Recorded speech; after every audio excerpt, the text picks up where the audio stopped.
Bol raz jeden muž menom Viktor. Bol to človek, ktorý mal všetko.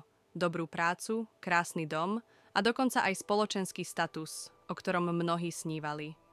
No vo svojom vnútri cítil prázdnotu. Každý deň sa prebudzal s otázkou: je toto naozaj všetko, čo život ponúka? Ale skôr, než sa nad tým mohol zamyslieť hlbšie, bol opäť vtiahnutý do víru povinností, stretnutí a nekonečného posúvania si cieľov, ktoré mu nikdy nepriniesli skutočné naplnenie.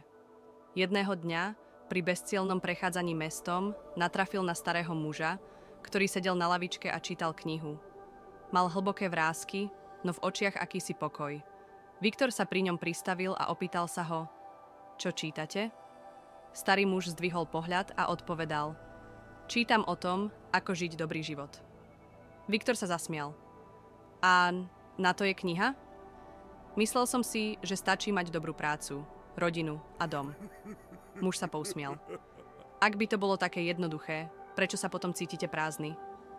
Viktor ostal prekvapený. Ako to mohol vedieť? Starý muž pokračoval. Život nie je o tom, čo vlastníme, ani o tom, koľko toho stihneme. Skutočná otázka znie: čo je tvoj najväčší životný cieľ?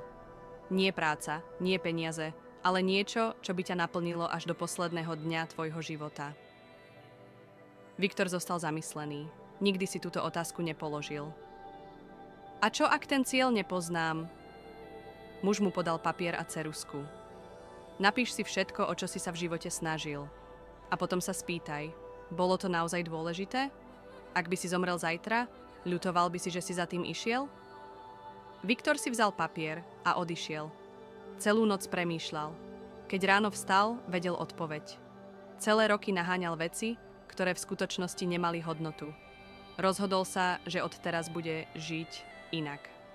Bude sa usilovať o to, čo dáva zmysel jeho duši, nie len jeho bankovému účtu. O niekoľko rokov neskôr sedel na tej istej lavičke a sledoval mladého muža, ktorý sa náhlivo ponáhľal okolo.